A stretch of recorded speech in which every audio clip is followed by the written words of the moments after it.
Next up would be Policy and Curriculum Committee. Paul?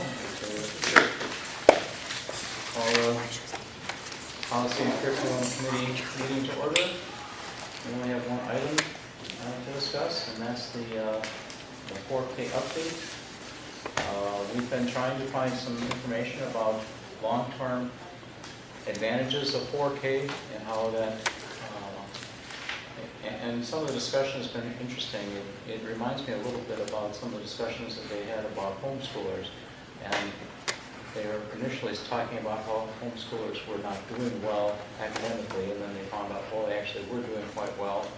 And so they had to say, oh, it's socialization. They weren't getting the socialization that you were getting in schools. And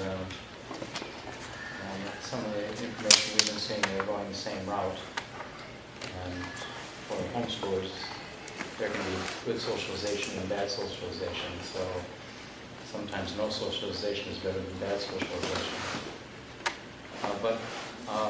Don, what did you feel? I know that you were one of the very interested in promoting this. And have you found anything that you felt was more geared towards long-term goals?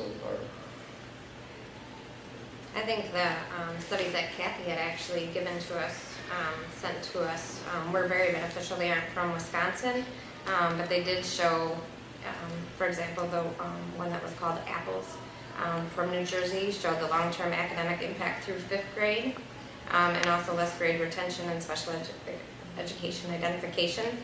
So that showed the academics. I know it's not from Wisconsin, which we found out that there really are no districts collecting that data.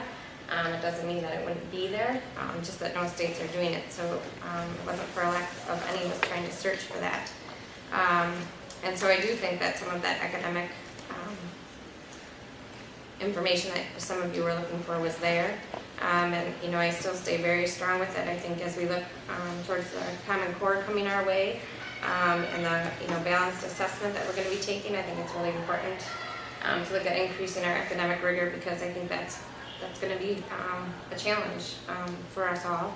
And then it does have those long-term effects, both academic and social emotional, which I know, but getting students ready in 4K for a 5-year-old kindergarten when we're increasing the state standards, I think that makes sense for them to be acquainted to the school environment that way.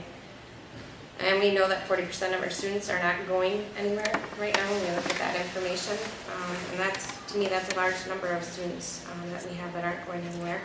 I think it makes our district marketable in that other districts who don't have 4K, such as Burlington, or other districts that, they may want to come to us, but they may go somewhere else for 4K and may reconsider coming here if their districts have 4K, that they could open enroll to us.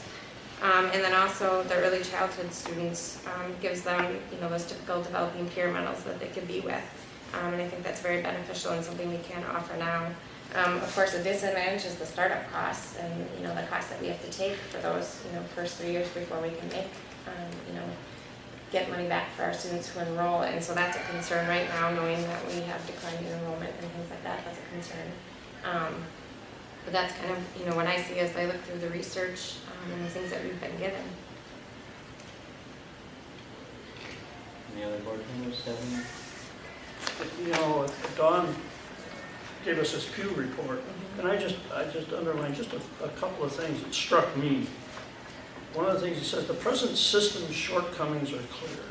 Our schools first enroll most children at 5 or 6 years old, a starting point that reflects historical circumstances and attitudes rather than any scientific evidence about children's development or their potential to benefit from earlier education programs. We know now from more than 50 years of research that vital learning does happen before age 5. A couple of numbers here. In places where pre-K for all children has been integrated into public education systems, the results have been dramatic. Such a high number of former pre-K students were satisfying first grade entry requirements halfway through kindergarten.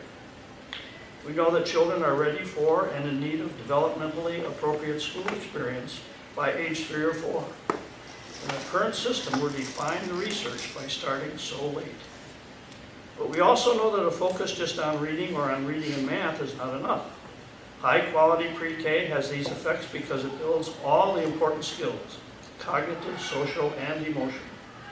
From letter and number recognition to vocabulary development to problem solving to interactions with teachers and peers, pre-K familiarizes children with the world of school. And the last one I underlined here. Teachers are equipped with the skills and knowledge they need to help children meet new, more robust standards in every grade.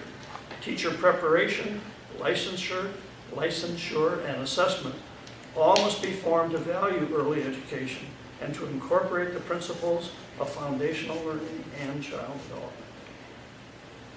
So those are positives, and I'm ambivalent because I think of the negatives. We've got 5,000 taxpayers in the district, and I bet if you were able to survey them, the majority of them would say, no, we don't want to spend money to start children early. And I also worry about the fact that if we have pre-K, then we've got to embellish the standards for our kindergarten and our first grade and second grade teachers right up through the line, so that we don't just make it easier for the kindergarten teachers, but we increase their knowledge and their need to continue this education once it gets started at 4 years The old. state might have already done that for us, and I think that's, one of the reasons why I want to Yeah. feel the push to go with 4K, because I think the state has raised those standards for us. So I don't know that we would have to do anything. I don't know what Kathy thinks about that. Remember, the standards are just the basis. I mean, if we're teaching to the individual student, then we are taking them each year from where they come to the next level. So, that's a good point. I know anecdotally too, it's only anecdotal. I'm old enough here that I have a 22-year-old and I have a 2.5-year-old. And anecdotally, I know that my 2.5-year-old, after 20 years difference, is far more ready than that 22-year-old was 20 years ago. I don't know what it is. It's the society, it's television, it's computer. And the other thing I think of too with the one-to-one that we went to here, we didn't have academic proof. We knew instinctively that one-to-one, that the computer usage by our students was going to be a good thing. And there's just no doubt about it. So I'm inclined to say this has got to be a good thing too. But I do worry about the taxpayers not wanting to front this kind of money. I hate it. We spend $200,000 for a roof on a building. We've got to do that because we have to preserve what we've got here in our structure. But we're not willing to spend the $200,000. We don't want to spend the $200,000 to get something like this going.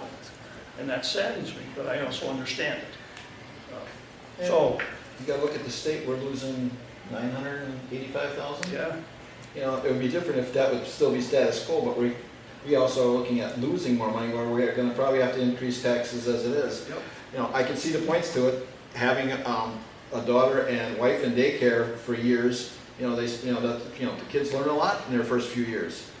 But where do you balance it? Yeah, I'm kinda, don't know.